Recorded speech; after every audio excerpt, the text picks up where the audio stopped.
everyone. I'm so glad that you've decided to tune in for the first edition of Coffee with Katie. I hope you enjoyed those electronic beats that came with the title page. I was trying to put something together that was a little more along the lines of jazz or classical to sort of set that cafe tone, but as it turns out, my musical capabilities do not stretch that far. So instead, I whipped up some electronic beats that hopefully got you excited for our time together. And so welcome to my new series called Coffee with Katie. And just in case we haven't had the pleasure of meeting, I am Katie, the minister of Westwood Presbyterian Church in Winnipeg, and I love a good cup of coffee. One of my favorite things to do with my family and friends is to connect over a cup of coffee.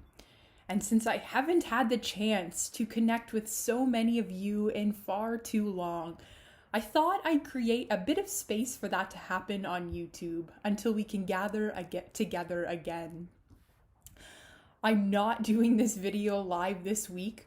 I know that many of you are operating on different schedules and like to tune into these things when you can.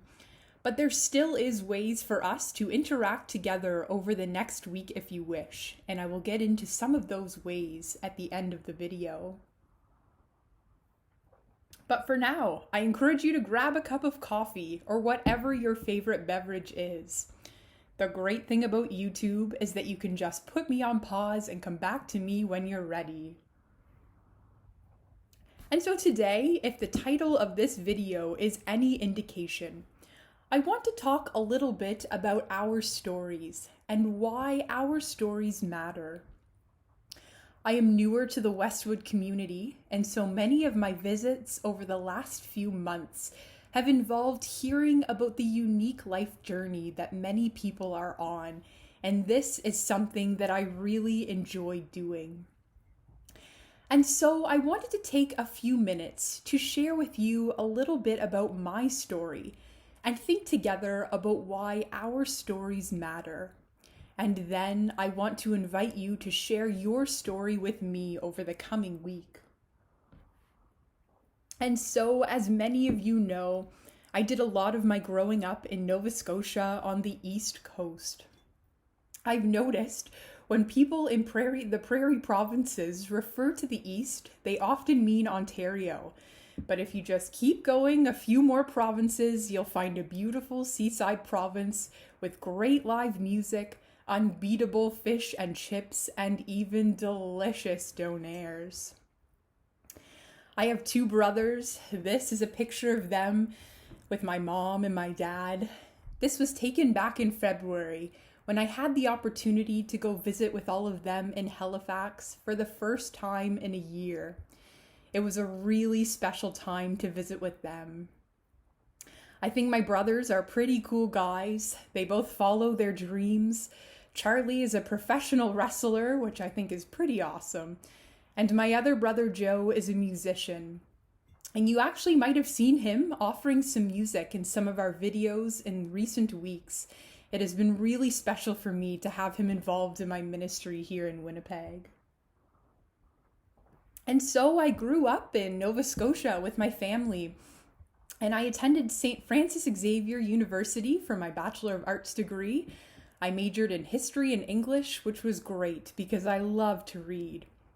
And drop a comment if there's any other X-rings out there watching this video. And it was during my time studying at X that I met my husband, Jody. And there he is. He's an amazing guy. Although, yes, gasp, he is a Tampa Bay Lightning fan. But it was during my time at St. FX that I began to sense a call to ministry. And so during my studies, I was very blessed to have the opportunity to participate in 2 mission trips to Africa. The first was to Malawi on the southeastern part of the African continent. And then several months later, I had the opportunity to go to Ghana on the western part of the continent. When I returned from these trips, my ways of looking at my life and also at the world completely changed. I originally went to university because I wanted to be a teacher. And while I still wanted to work with people in some capacity, I just wasn't sure I wanted that to be in the context of a classroom. And so it was tough for a short time to be picking away at my degree, not really sure exactly where I was going with it.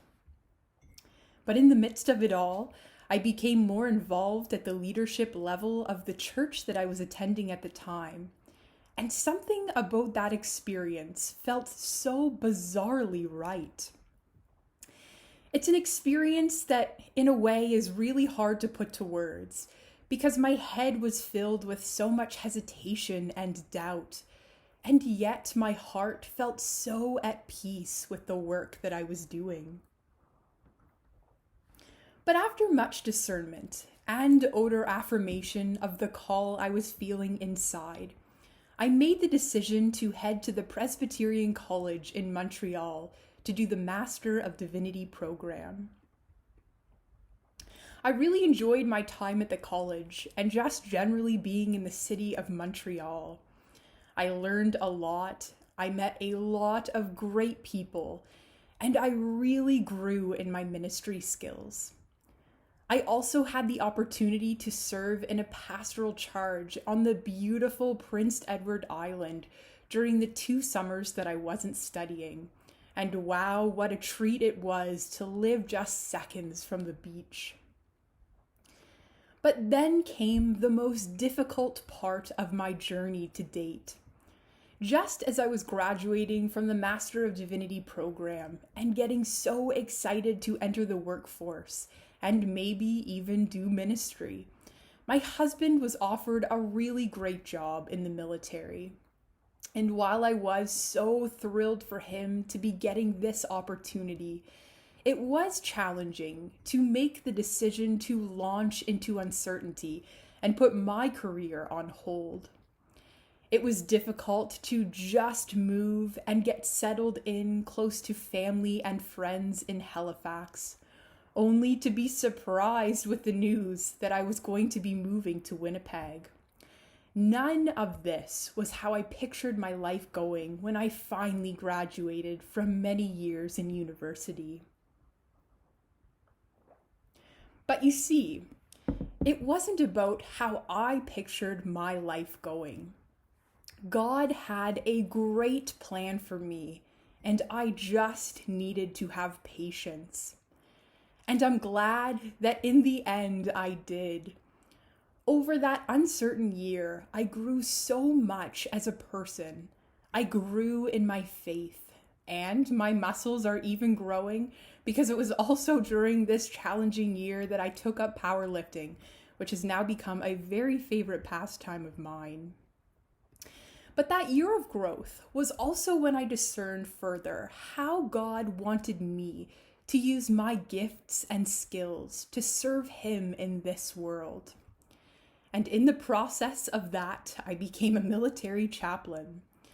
Given that I truly love to hear people's stories, to help people find hope, and to encourage people in their journey, I am very blessed that God called me to this role of military chaplaincy. And without the challenges of that year, I would never have grown the way that I did. I wouldn't have the experiences and the perspectives that I do now, which help me in my own work and ministry each and every day. And so that is my story. And this is where I am today, a military chaplain in training. The first part of this training has me serving at Westwood Presbyterian Church in Winnipeg, which is why you are watching this video today. Things have certainly been different in the church during this global pandemic, and this is a little behind-the-scenes snapshot of the sanctuary when I was recording my most recent worship video for you all. That's our dog Rusty, who likes to come along for the ride. And then we also have 2 cats, Daisy and Georgie, but I leave them at home. But I'm a pretty big fan of my pets. But this is my story, and it's only my story. Some parts of it might resonate with you, or you might have a completely different story. But that's a good thing.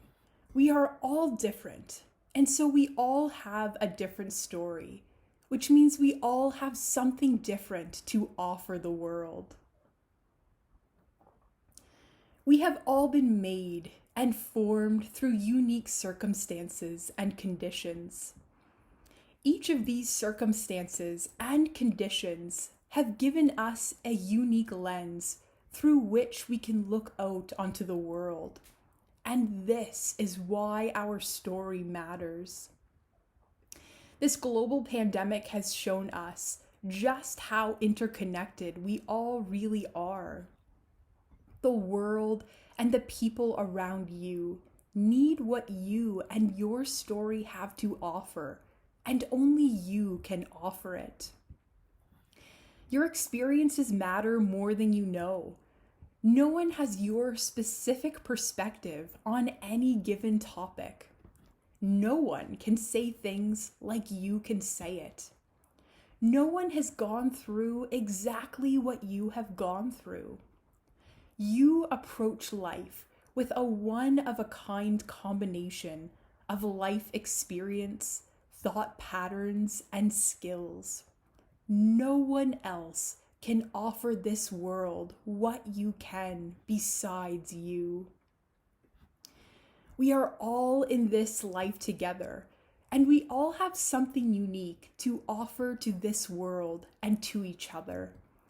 It is by no mistake that God has placed us right where we are. It is by no mistake that certain people cross our paths in the run of a day. God has placed you right where you are to tell a story that only you can tell. And so let us have courage to share our stories with each other.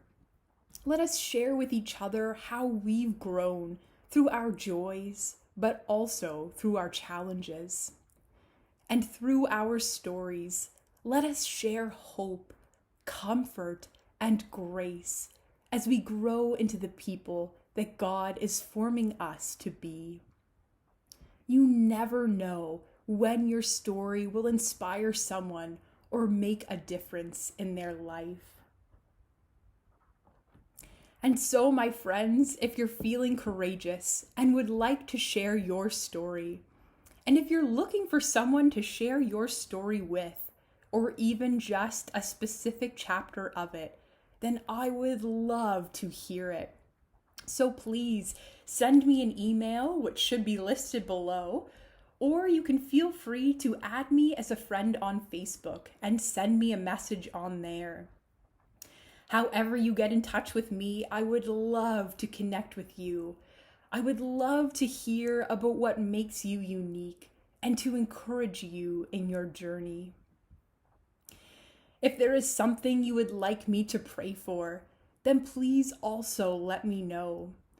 I have a list of prayer requests that I lift up to God regularly, and I would love to add your request or your prayer of thanks to my list. So please send me a message through either email or Facebook as well, and I would love to lift you up in prayer. And since this is the first video of a series that I hope we will continue until we are able to gather again, I would love to hear some ideas of things that you might like to hear me talk about in the coming weeks.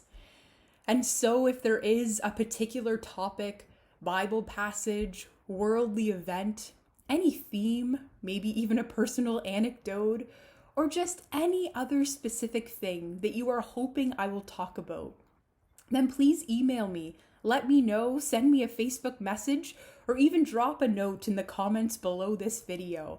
And I would love to hear what you want me to talk about so that I can think about addressing that in the videos in the weeks to come. Also, feel free to hit subscribe on our channel so that you'll see whenever we post a new video. And also feel free to like our church on Facebook to stay up to date on life in the congregation. And on Facebook and YouTube, you'll find our church by searching Westwood Presbyterian Church.